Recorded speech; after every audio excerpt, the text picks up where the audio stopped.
Suatu pagi di Baghdad, Abu Nawas punya ide aneh. Ia membuka warung makan di depan rumahnya. Silahkan bapak-bapak, ibu-ibu, makan di sini, bayarnya sesuai rasa kenyang kalian. Bayar sesuai kenyang. Maksudnya gimana Tuan Abu? Coba jelaskan kepadaku. Mudah saja.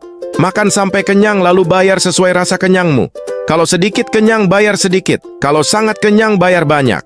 Dalam sekejap, warung makan Abu Nawas pun langsung ramai diserbu pembeli. Hehe, aku akan pura-pura nggak kenyang aja. Biar nanti bayarnya murah. Abu tahu rencana pria gendut itu, tapi dia hanya tersenyum seperti menunggu sesuatu. Wahai sahabatku, kau bilang belum kenyang ya? Kalau begitu, makanlah lagi. Tapi, aku sudah cukup kenyang, Tuan Abu Nawas. Tak mungkin.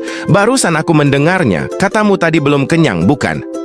Pria itu akhirnya mengaku kenyang, lalu membayar dengan muka merah padam dan langsung berjalan pergi sambil marah-marah lucu, seakan tak terima kejadian itu. Jadi begitulah, tuan-tuan, ibu-ibu sekalian, rasa kenyang tak bisa diukur dengan pura-pura. Sejak hari itu, warung Abu selalu ramai, bukan karena murah, tapi karena jujur.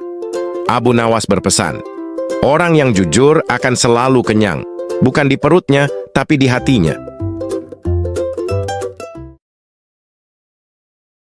Ketika Abu Nawas berjalan-jalan santai di pasar, suasana pasar tampak ramai dengan para pedagang dan pembeli yang sibuk menawar barang. Di tengah keramaian itu, Abu Nawas melihat seorang laki-laki membawa seekor kucing yang tampak sangat kotor dan kusam bulunya. Lelaki itu menghampiri Abu Nawas dan bertanya, "Wahai Abu Nawas, bagaimana caranya agar kucingku ini bisa menjadi bersih dan mengkilap seperti kucing lainnya?" Abu Nawas yang dikenal sebagai orang cerdik dan bijaksana hanya tersenyum mendengar pertanyaan itu. Abu Nawas kemudian menjawab, "Sederhana saja, celupkanlah kucingmu ke dalam minyak panas, lalu gosok dengan kain bersih. Pasti kucingmu akan menjadi bersih dan mengkilap." Tanpa berpikir panjang, lelaki itu langsung pulang untuk mencoba saran Abu Nawas. Ia menyiapkan minyak panas dan mencelupkan kucingnya ke dalamnya. Seketika kucing itu menjerit kesakitan dan melompat keluar dari panci. Bukannya bersih, bulu kucing itu justru menjadi lebih kotor dan lengket karena minyak yang menempel di seluruh tubuhnya. Laki-laki itu sangat marah. Ia merasa ditipu dan dipermalukan. Dicarilah Abu Nawas dan ketika bertemu laki-laki itu berbicara dengan nada tinggi kepada Abu Nawas. "Wahai Abu Nawas, kamu telah menipuku. Kucingku malah semakin kotor karena saranmu yang tidak masuk akal." Abu Nawas dengan tenang menjawab, "Wahai saudaraku, bukankah kamu sendiri yang terburu-buru mengikuti saran tanpa berpikir panjang? Sebelum melakukan sesuatu, sebaiknya kita pertimbangkan terlebih dulu akibatnya. Sama seperti dalam hidup, jangan terburu-buru mengambil keputusan tanpa memikirkan apa yang mungkin terjadi setelahnya." Lelaki itu pun terdiam dan hanya bisa pasrah serta menyadari kesalahannya dalam mengambil keputusan.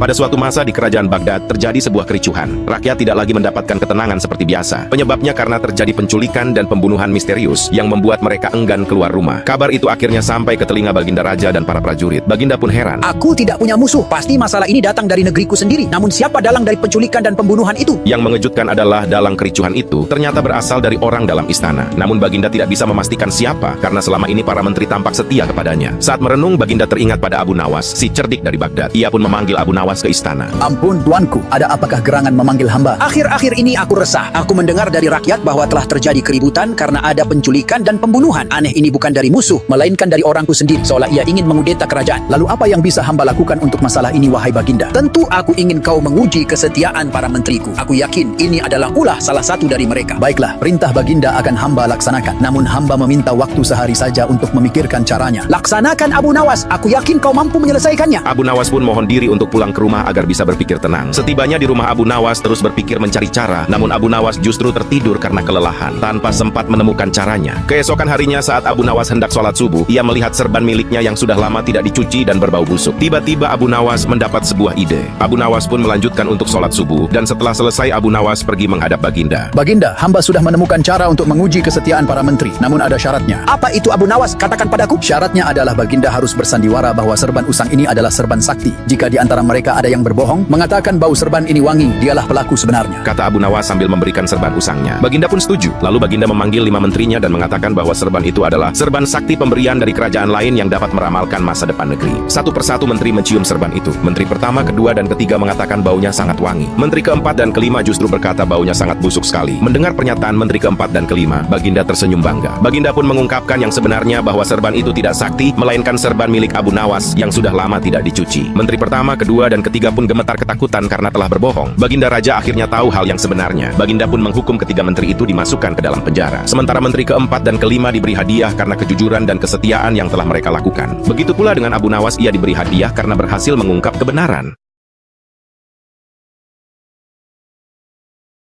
Kisah Abu Nawas menanam pohon pisang di atas istana raja.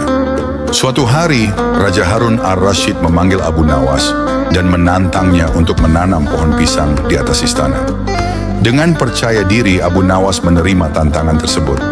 Keesokan harinya, Abu Nawas datang ke istana membawa cangkul dan bibit pisang. Namun dia berhenti di depan istana dan mulai menggali tanah di sana. Raja yang melihatnya dari jendela bertanya, "Wahai Abu Nawas, mengapa kau menggali lubang di situ?" Abu Nawas menjawab, Ampun Baginda, saya ingin memindahkan istana ke sini dulu. Baru saya bisa menanam pohon pisang di atasnya. Mendengar jawaban tersebut, raja pun tertawa terbahak-bahak dan akhirnya tantangan itu dibatalkan.